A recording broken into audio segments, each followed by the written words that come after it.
I remember the exact sound the apartment made the first night I tried it on.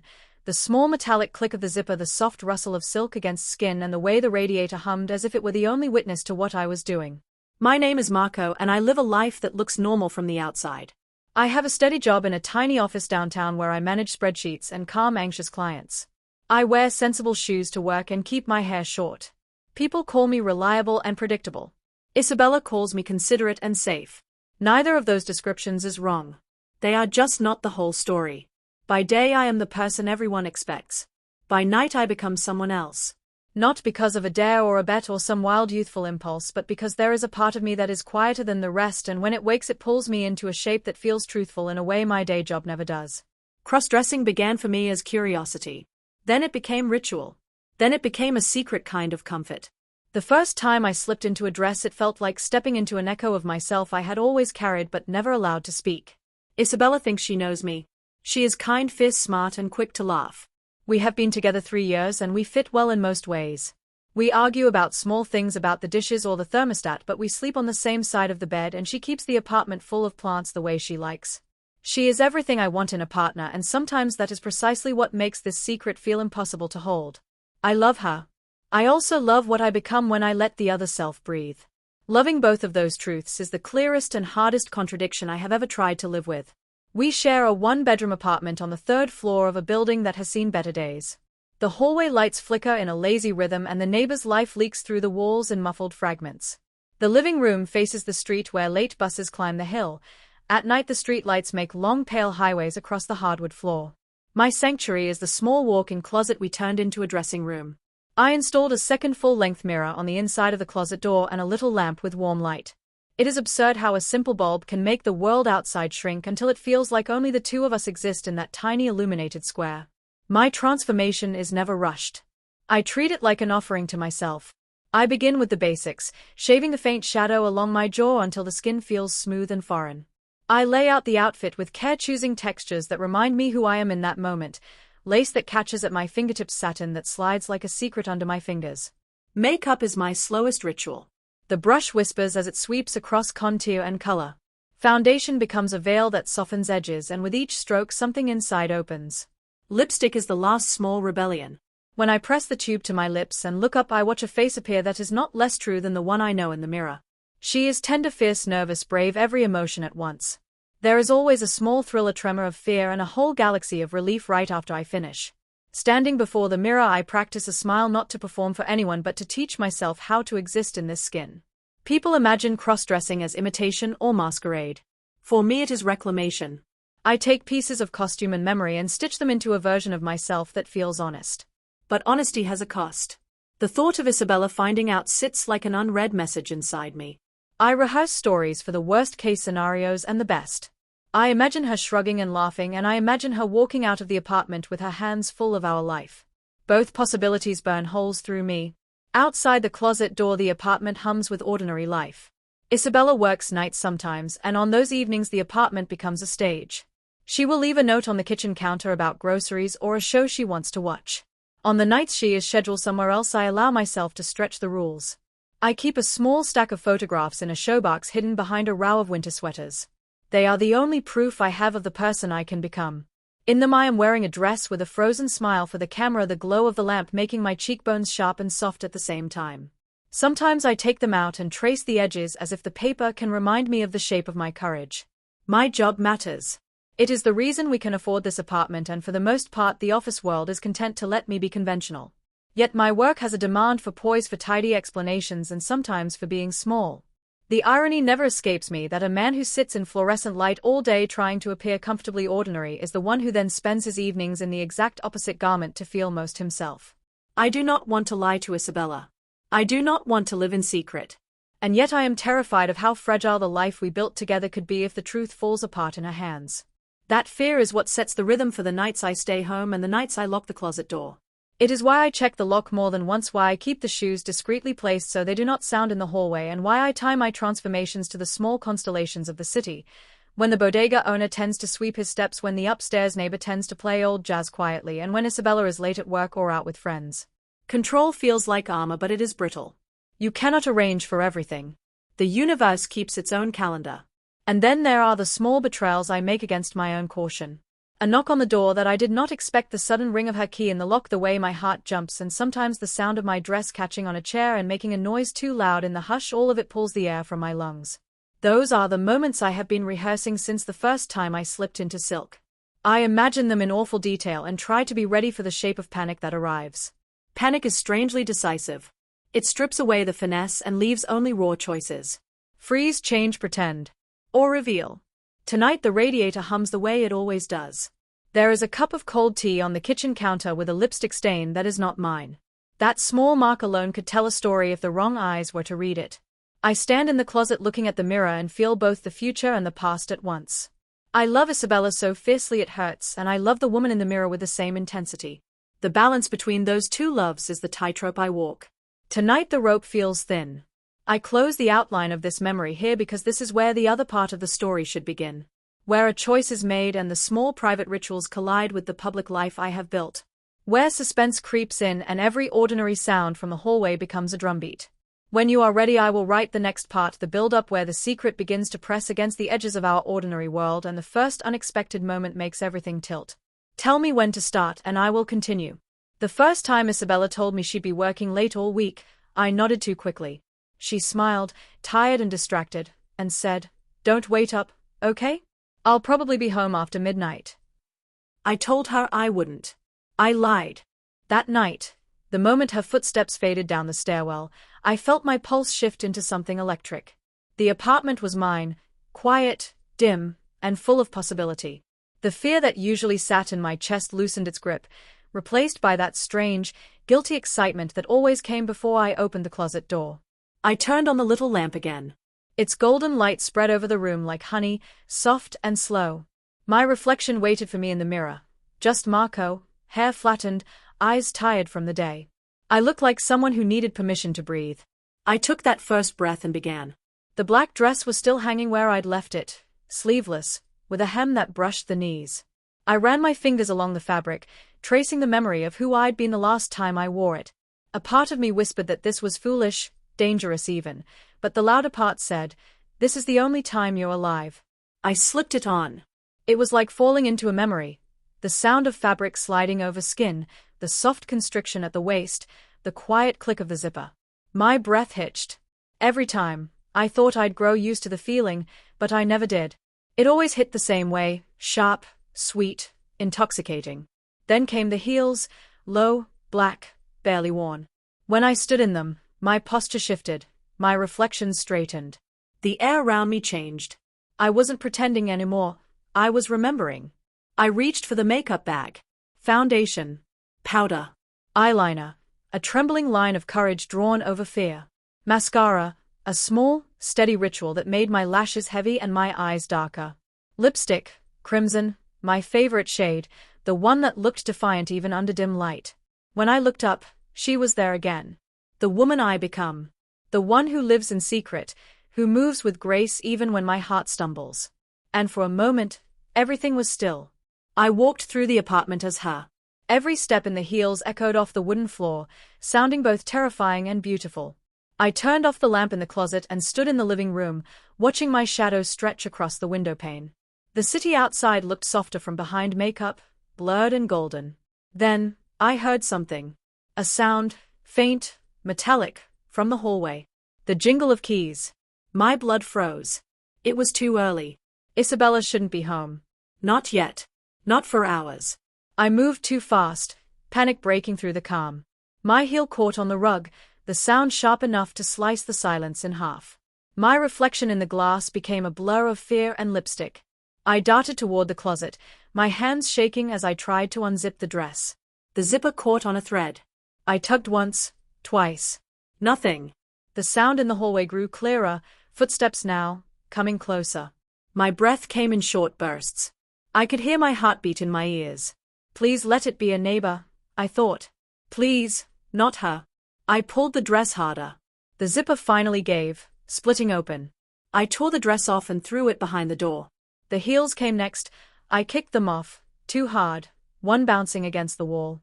I wiped at the lipstick, but all it did was smear a deep red streak across my cheek. And then, silence again. No door opening. No keys turning. Just the hallway light flickering through the crack beneath the door. I stood there for a full minute, chest heaving, dress crumpled at my feet. My reflection stared back at me, half her, half me.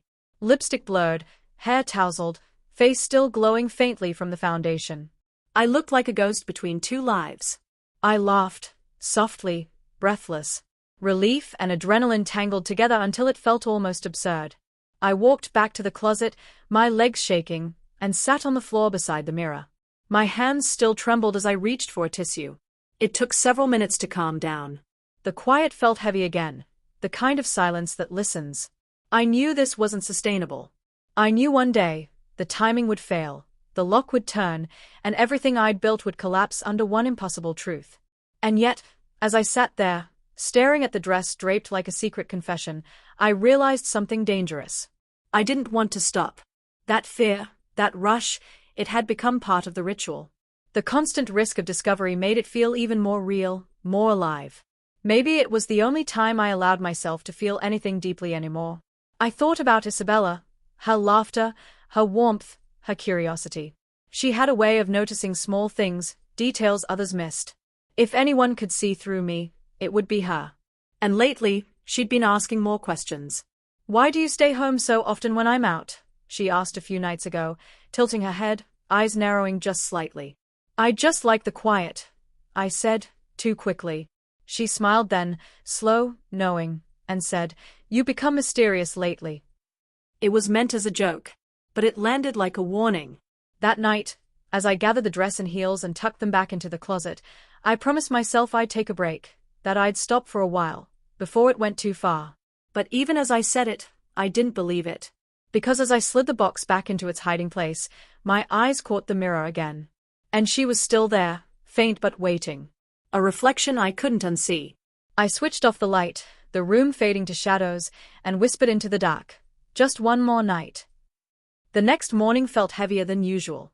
The apartment smelled faintly of coffee and her perfume, jasmine and vanilla, the kind of scent that lingers even after she's gone. I sat at the kitchen table pretending to scroll through emails while Isabella moved around the room with a quiet efficiency she always had before work. She was beautiful in the morning, hair messy, wearing my oversized t-shirt, her movements half-dreaming. She glanced at me once, then again, her eyes flickering to my face a little too long. "You okay?" she asked. I nodded. "Didn't sleep much." "You sure?" Her gaze lowered slightly, to my lips. "Your mouth looks red." My heart nearly stopped. I reached up, pretending to rub my mouth. "Oh, must be from the tea last night," I said, forcing a laugh. "Forgot it was hot." She smiled faintly, but it didn't reach her eyes. "Right." That one word carried weight, quiet suspicion wrapped in casual tone. Then she leaned in, kissed my cheek, and whispered, "Try to get some rest today, okay?" The door closed behind her with a click. My shoulders finally dropped. I exhaled slowly, gripping the edge of the table. She noticed. It was a tiny detail, a faint smear of lipstick, a shade too perfect to be tea. And yet that was all it would take to unravel everything. I spent the rest of the day at work pretending to function. My office cubicle felt like a cage, filled with the hum of printers and the faint smell of burnt coffee. Every few minutes, I'd picture her face, the way she looked at me, the flicker of curiosity in her eyes. What if she looked in the closet? What if she already knew? By the time I got home, the anxiety had settled into a low, constant ache. The closet felt like a ticking bomb, a secret barely contained by wooden hinges. But when I opened the door, everything was just as I'd left it. Almost. The lamp inside had been unplugged. I froze, staring at it. The plug lay on the floor, twisted slightly, as though someone had brushed it accidentally, or intentionally. I crouched down, touching the cord, trying to convince myself it meant nothing. Maybe I'd unplugged it and forgotten. Maybe. But deep down, I knew better. Isabella cleaned sometimes, sure, but she never came into the closet. That was my space. The small boundary she never crossed. Until now. That night, I couldn't bring myself to dress again. I just sat in the living room, watching TV with the volume low, the air between us filled with quiet static. She sat beside me, scrolling on her phone, her expression calm. But I felt the distance, like she was seeing something behind my eyes. "Work okay?" she asked without looking up. Yeah, I said softly. Yours. Long, she said. But something weird happened today. I turned slightly toward her. What kind of weird? She set her phone down. I was looking for the sweater I loaned you last month. I checked your closet. Didn't see it. My stomach turned to stone. Oh, yeah. I think I put it in the laundry, I said, trying to sound bored. Didn't want to shrink it. She tilted her head, eyes locked on mine. Marco, you don't do laundry on Thursdays. I laughed, too loud. Guess I forgot the schedule. A pause. Then she smiled again, gentle, almost tender. You've been jumpy lately. I'm fine, I lied. She reached over and brushed her hand along my jaw. You sure? You look different. Softer, maybe. New moisturizer or something. Her touch sent shivers through me, half fear, half affection. Yeah, I whispered. Just trying to take care of myself. Her thumb lingered under my chin for a moment longer than it should have. Then she pulled away, stood, and stretched. Good. I like when you do. She disappeared into the bedroom, leaving me frozen on the couch. The way she said it, it wasn't just casual. It was deliberate. Like she wanted me to know that she knew something. Later that night, I found myself in front of the mirror again, but I couldn't bring myself to change. I just looked at my reflection, the same face she saw every day, and wondered how long I could keep pretending. My double life was starting to bleed through the seams, showing cracks I couldn't repair.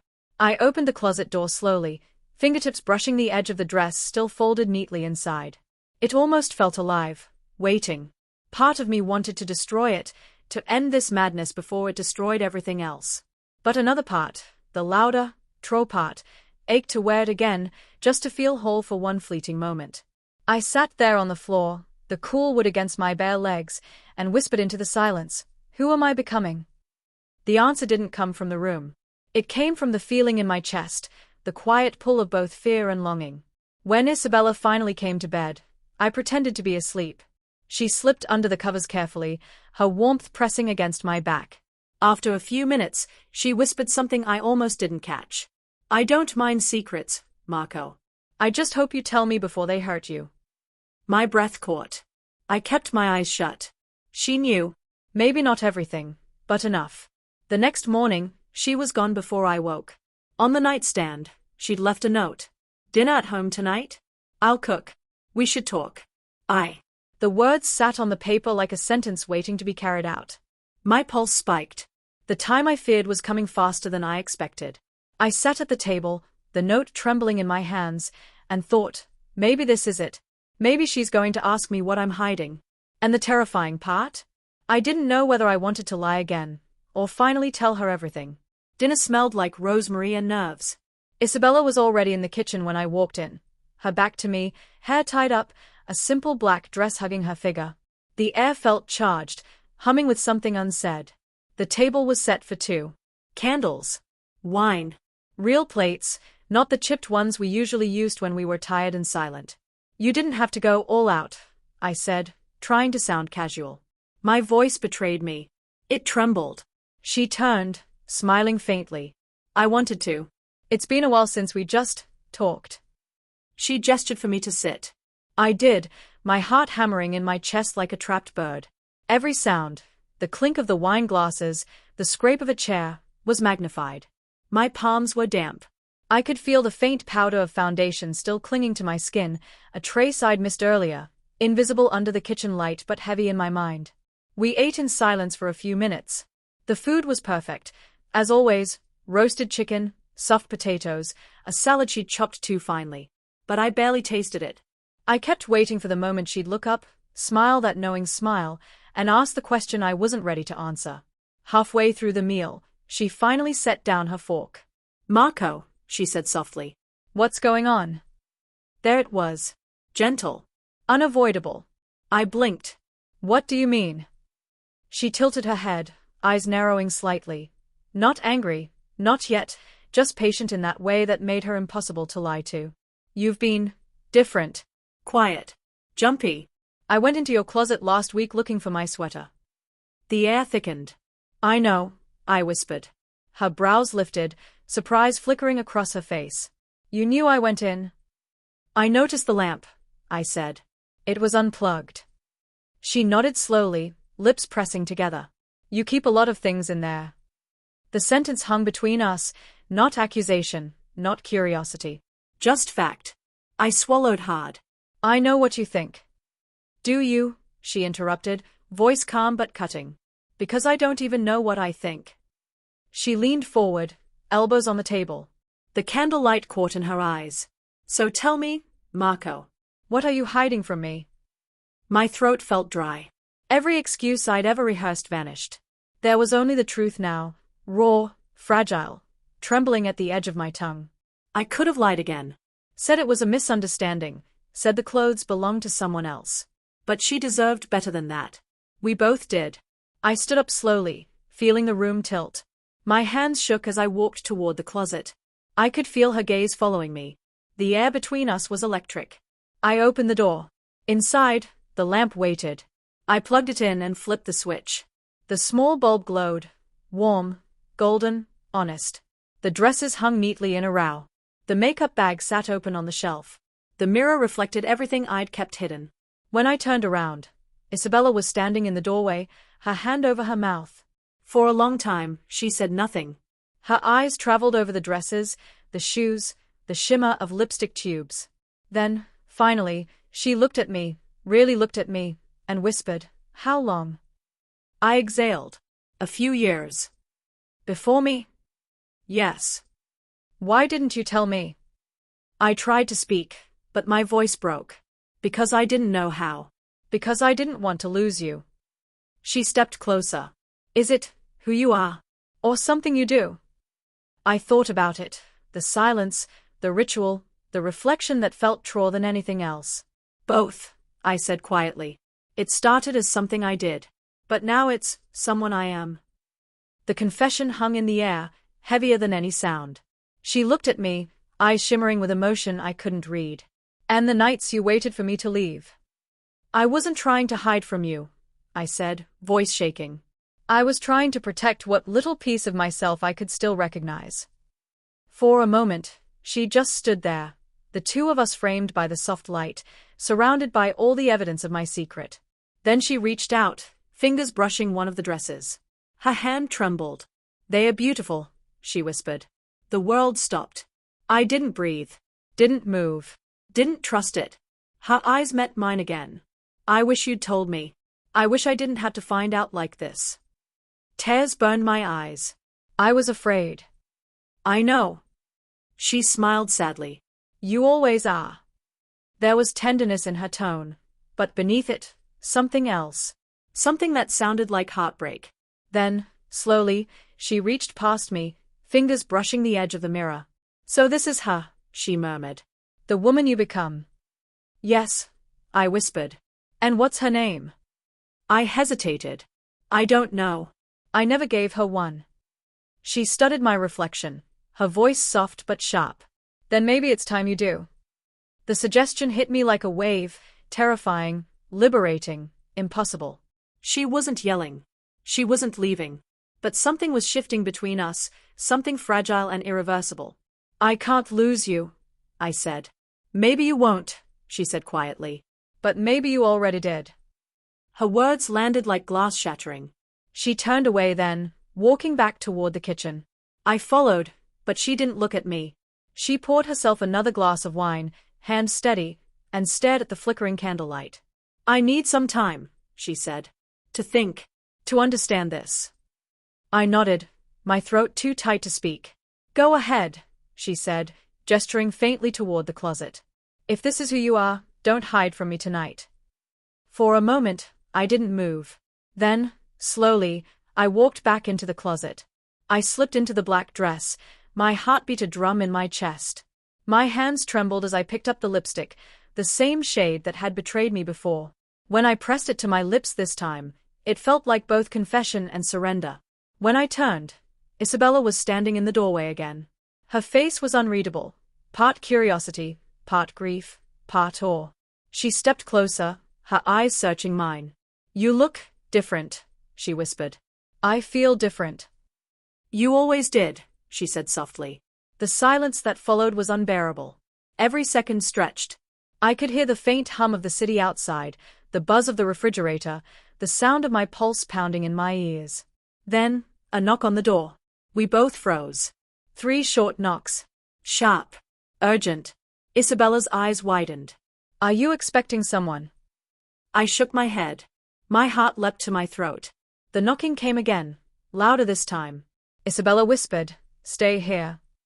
But before I could answer, she was already walking toward the door. I stood in the hallway, half hidden in shadow, wearing the dress that had exposed everything. The air vibrated with dread. She opened the door. And there, standing in the hallway, was her sister, Elena. I felt the blood drain from my face. "Hey, Isa," Elena said cheerfully, then froze mid-sentence.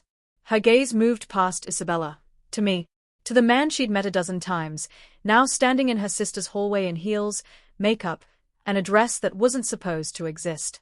Her expression shifted. Confusion first, then realization. "Oh," she said softly. "Oh my God." Isabella turned to look at me. Our eyes met. Everything we'd built, love, trust, laughter, trembled in that single glance. Elena's voice broke the silence. What's going on?" Isabella didn't answer. She just looked at me, and the sadness in her eyes said everything. I wanted to run, to hide, but my feet wouldn't move. Then, slowly, Isabella reached for the door handle. Her voice was quiet, trembling. "We'll talk later, Elena. Please." Elena hesitated. Please." She closed the door. The sound echoed through the apartment like a final note. Neither of us spoke. The air between us was thick with what couldn't be undone. Finally, Isabella whispered, "She's going to tell someone." I swallowed hard. "Maybe not." She looked at me, tears gathering in her eyes. "You don't know my sister." I took a step toward her. "I'll explain. I'll talk to her." "Marco." Her voice cracked. "No." "There's no explaining this." She turned away, pressing her hand to her face. I could see her shoulders shaking. "I'm sorry," she whispered. "I'm sorry. I just need to think." She walked into the bedroom and closed the door behind her. I stood there, alone, the candle still flickering on the table, the faint scent of perfume still hanging in the air.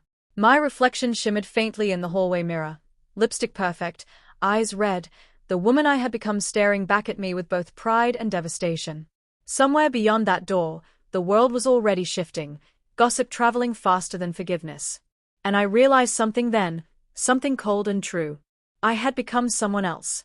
But I might lose everyone because of it.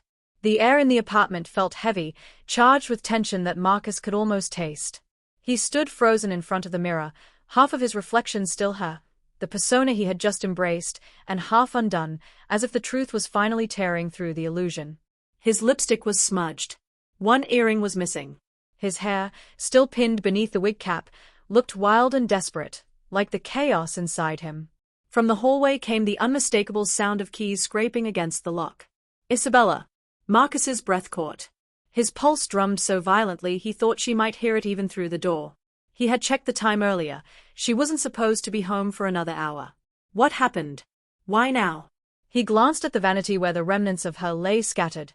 The heels kicked off to one side, the pink satin dress draped across the chair, the open palette of eyeshadows. It was a battlefield of beauty and guilt. He could hear Isabella humming softly on the other side of the door. The melody, a tune she always hummed when she was calm and happy, felt like a cruel contrast to his panic. He turned toward the bedroom, heart racing. Should he run? Hide? There was no time.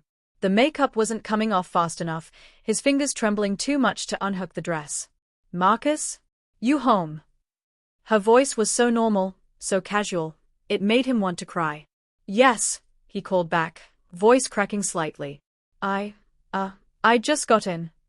His words felt strange, hollow, barely masking the tremor underneath. The doorknob turned. Marcus darted toward the bathroom, but his heels snagged on the edge of the rug. He stumbled, crashing against the vanity. A perfume bottle toppled, shattering across the floor. The sharp floral scent filled the air like a confession. "Marcus? What was that?" Isabella's tone changed, concern edged with suspicion. Marcus stood completely still. His reflection in the mirror looked back at him with wide, terrified eyes.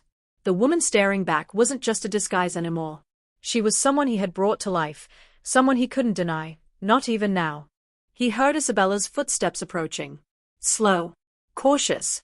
In a blind panic, Marcus grabbed the wig and stuffed it behind the curtain. He tried wiping the makeup off his face with a towel, but the foundation smeared, leaving ghostly traces of pink blush and mascara streaks. His reflection now looked like someone caught between two worlds, half her, half him. Marcus. Her voice was right outside the door now. Are you okay? He swallowed hard, forcing his voice steady. Yeah, I just dropped something. Don't come in. A pause. Then silence. He could hear her breathing faintly through the door.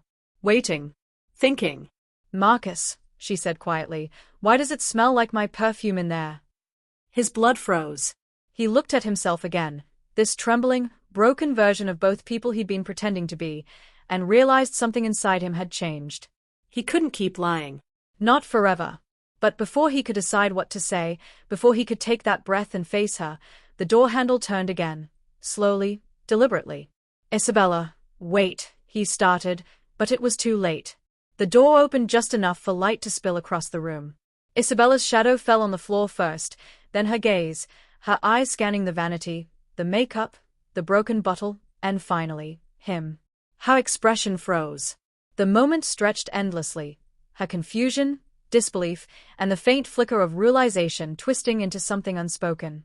Marcus wanted to speak, to explain, to plead, but his voice wouldn't come. Isabella took one slow step forward, her eyes locked on him. Marcus, what is this? He couldn't answer. She reached toward the vanity, touching the lipstick tube gently, almost like she was afraid of breaking it. Then her gaze lifted back to his. Were you trying to become someone else? She asked softly. Marcus's lips parted, but the words caught in his throat. The truth felt too heavy, too raw. And then, just as the tension coiled to its breaking point, there was a sudden knock on the apartment door. Both of them turned toward the sound. Another knock. Louder this time. Marcus, a familiar voice called. It was his co-worker, Ethan. You left your phone at the office. Thought I'd drop it off. Isabella looked back at Marcus, confusion deepening into something else. He stood there, frozen, caught between two identities, two worlds, his secret life and the one he'd built with her. The perfume scent hung thick in the air. The wig peeked out from behind the curtain. The mirror still showed both faces. Isabella's hand trembled slightly as she reached for the bathroom door to pull it open wider. And Marcus could only stare back, heart pounding, as his two lives collided in that single, impossible moment. The camera would fade out here, the tension suspended mid-breath.